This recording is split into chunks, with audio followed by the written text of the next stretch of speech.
right, let's get into lesson 4. I don't want to take too much time here, but we talked about the mindset we need, maybe the people that influence us. We've talked about, how we actually have the habits we do. What's triggering us in spending money. We've talked about the basic budgeting rules like 50, 30, 20. We talked about managing that low income budget, right? How to be smart and how to actually track and make decisions that are going to be best for you, that align with that 50, 30, 20 rule.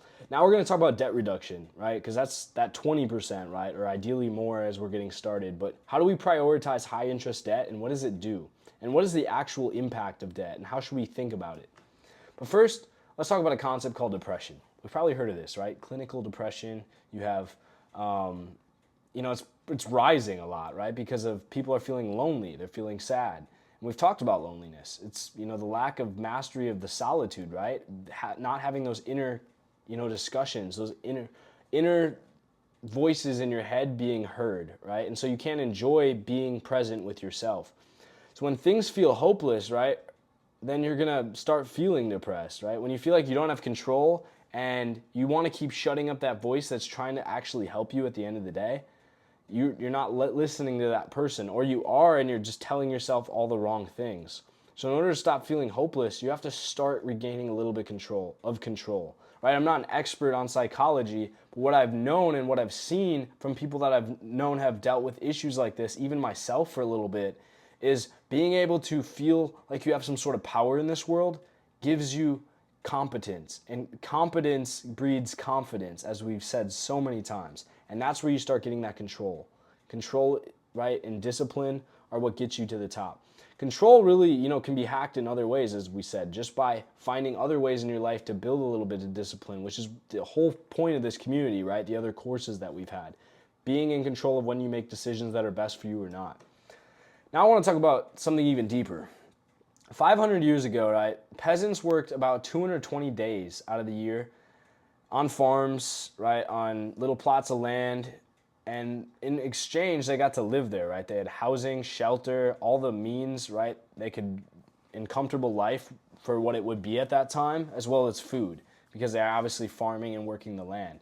And then these landlords let them stay there because they were providing free labor, right? Which, was great for them, right? Because they didn't have, the means to pay them and stuff, and the economy was all messed up. So being able to just work for your food in your place was the best way. Today, though, right, you work 300 days a year, probably, minus the weekends and with the holidays or maybe extra overtime stuff you do, and you have about the same to show. So they're working, probably 2/3 of the time you are, with all the other commitments we have in the modern day now. And they have the same amount of stuff to show. Honestly, sometimes even more, because they had the clothing provided. They had a lot less distracting them in their free time. They could actually connect. So they had a lot of times better connection with each other because they didn't have, things pulling them away. Now you're trapped by not rich landlords, but debts to corporations. You're still working the land, and in exchange for that, you get this piece of paper, aka money, that tells you that you've done a good job. And basically that's only enough to be able to afford, at good times, land and food, especially in this economy, and maybe not much else. So all we've done is we've just added one stage and called the system completely fixed. Subscriptions, fast food, credit card payments, this didn't exist back in the day, so now this is just another way to take up money. That creates the chains and the labor that tie you to the land doing the work for companies that actually benefit off of this. I want you to think about this, right? Being able to have the quick happiness of the subscriptions, of the ice cream, the fast food, the McDonald's, and then having to make the payments with the debt attached to it and the interest, right? That it costs money to do all this stuff. And that's tied, how do you pay that off? It's through working your hourly wage, right? And so therefore, they've trapped you in this modern slavery for money, right? Because at the end of the day, what is money? Right? It's a means of exchange, because if you put your time into making shoes and I make watches and I want to buy your shoes, but you don't really want one of my watches, how can we get this deal done? Well, I had to find something you want and try to find an equal amount of value to exchange my watches for something else that you would want. That's so much work just to get a pair of shoes. So they created money as a means of exchange to allow that to happen. But money became quickly the means of slavery because they realize that money, right, money can actually be controlled, and you can keep people victims, through lack of education and the, quick, easy purchases with high interest that they don't understand. The less we can tell them, the better, to bring those chains back. And the value that these banks are getting, right, is tied to your direct labor. So think of it without money to make it make sense.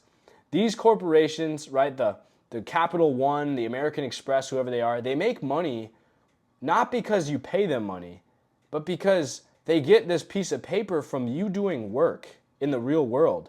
Basically, they're employing millions of people that are doing hours of work to create value for society, that Amex or Capital One or Chase or whatever can go out and say, hey, we want to take all this value and say we did the work. And we're using money to show that because we've been able to capture it from other people. And that money creates, work for other people, right? Because they will pay other people to do things for them, like bring the food to them on the McDonald's or the restaurant or whatever. And so that just equals more labor. But they're trapping your labor in a money form so that way they can just call it a modern form of economy, right? And systematic business. But in reality, it's tied to your labor still. So what's high interest debt, and how does this actually trap you? What % rate in debt do you pay on your credit card? What about your house? What about your car? You realize they're all different, and they're all tied to different amounts of periods and terms where the bank strategically makes the most money and traps you the most. But honestly, do you even know what the rate is? Do you know exactly what you're paying on your credit card?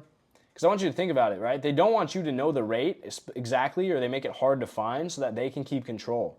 This is what I would start referring to as much as it's going to make you sound weird, as the slavery rate of your life, because it is. It's literally just requiring, right? Let's say money doesn't exist. The bank's going to say, okay, you have to do the work for what we gave you the money for, or what we gave to you, right? They bought you the shoes, or they gave you the shoes, and now you have to work to pay that back. And the money is like how they measure that. It's not an actual thing. It's just a measurement of how much work you have to do to pay back the shoes you wanted. But now they're adding more work on top of that because they're adding interest. And the more of that interest they add, the more trapped and the more labor you have to do. So the more they're bossing you around and you don't have freedom in your life. You minimize this bondage by reducing the strength, right, of how much slavery they can keep you in. So taking this interest rate and dropping it significantly gives you more time back because you're not spending more time at work to try to get the same amount of value to pay this, credit card company back. And so that gives you power, right? It gives you the freedom of time back.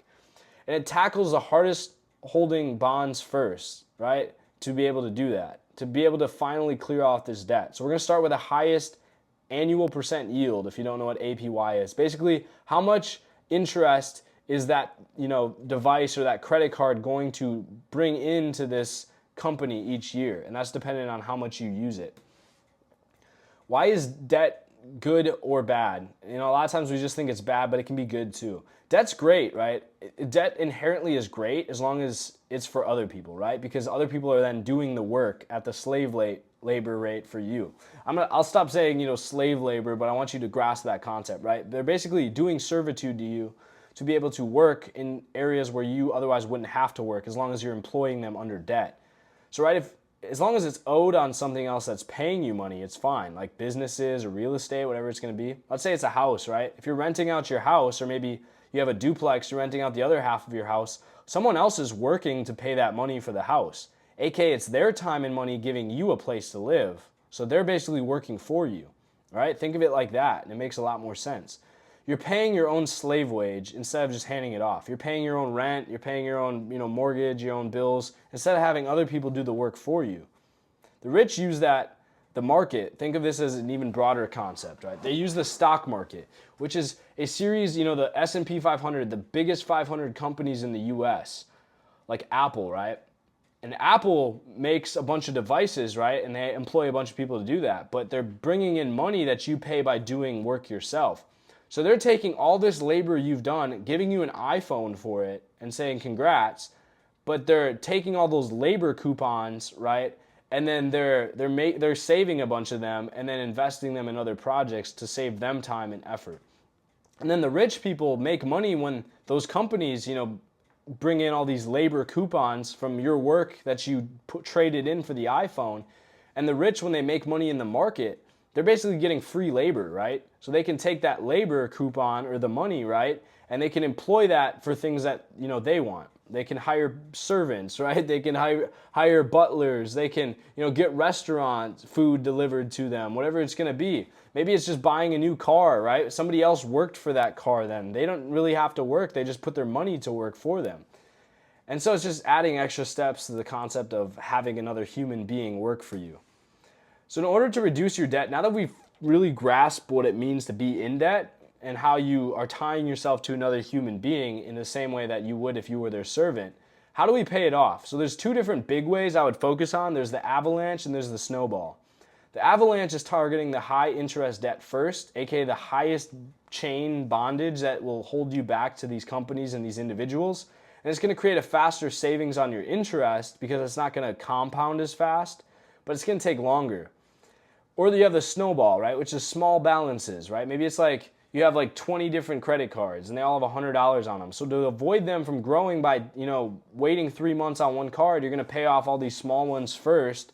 So that way they're just off the plate, right? You don't have to worry about them. And then you can take the bigger cards and kind of focus more on them. It also, maybe the payments for these small cards are due and you don't want to get charged interest. So you're going to pay them off before they're due. But the cards with more balance, you'll maybe wait on for a little bit longer.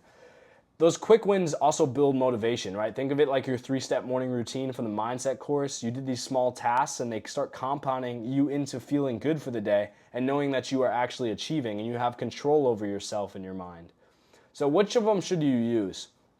Well, a lot of times I've used both, but I would prioritize Avalanche because you don't want, depending on how much debt you have, you don't want it to compound if it's a lot very fast. And then once you've taken a significant chunk of that away or paid it off, just use your snowball if ideally your debt is less than 10% of your income, right? 50, 30, 20, right? If 20%, if you're having a bunch of debt that's more than 10% and you need to put that full amount to work, then pay off the highest amount first. But if you're, well under 20%, then just focus on the snowball. Pay off cards as you use them so you don't forget about them. And then again, Avalanche might also be good for less than 5 cards. Just pick the one with the biggest rate. And then Snowball for if you have probably 5 or more, right? Or that could include loans too, maybe like a mortgage or an auto payment, whatever it's going to be. If you don't know what compounding is, just for beginners, right? It's when you owe $100 and you don't pay it back within the month. Let's say it's a 30-day period, so you should look at how often it compounds, right? So if $100 is going to compound at 2% interest every 30 days, that means at the end of 30 days, you're going to have $102 that you owe on that card instead of $100.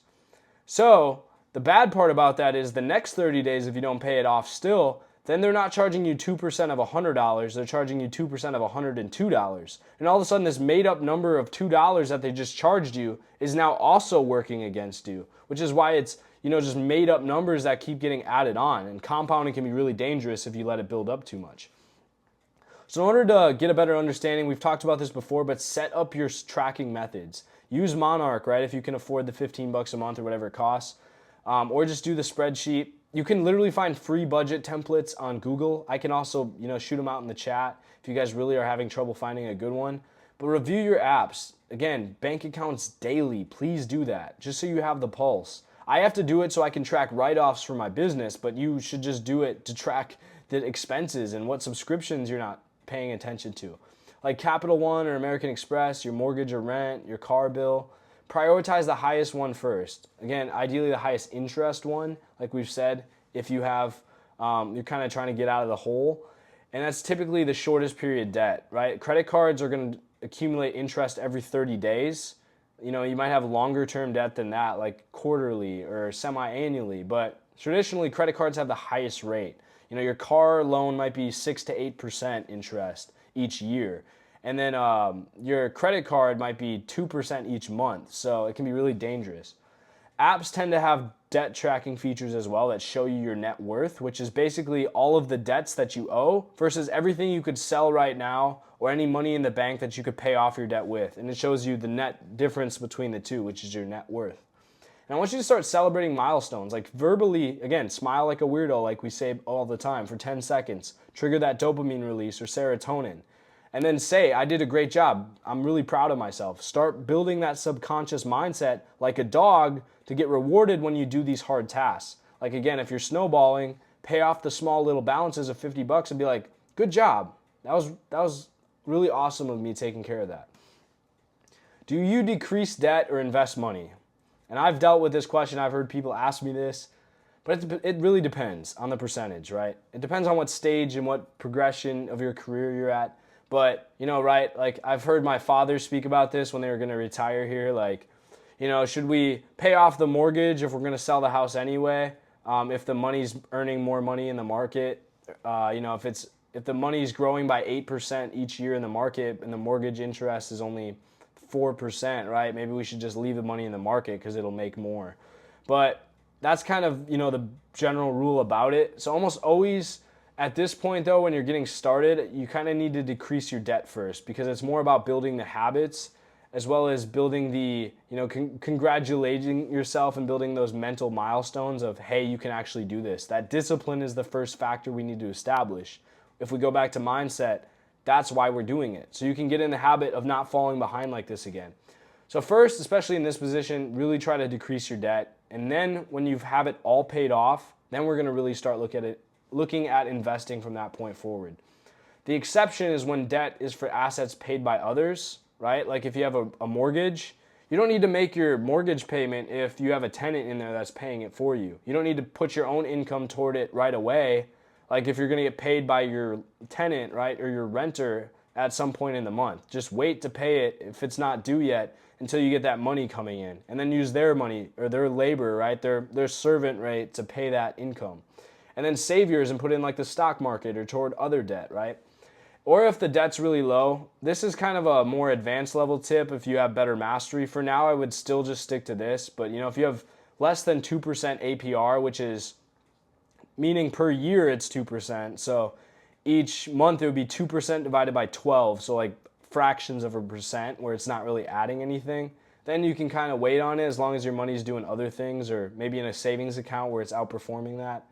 So the preferred order, as we said with the 50-30-20 rule, decrease the debt first, and pay your needs as well. That's kind of already assumed to be taken care of. But then decrease the debt, build the emergency fund as that buffer, right? Because we're going to protect. And then finally invest it to start growing. So the key takeaways about this, compounding is the enemy, and that interest rate is your slave rate, right? That keeps you working and literally just exists, right, to add additional labor for you to have to pay off that card from nothing, just for being able to want your shoes now instead of later and playing on that instant consumer and instant access mindset. So paying off debts, can be increased from recreation fund.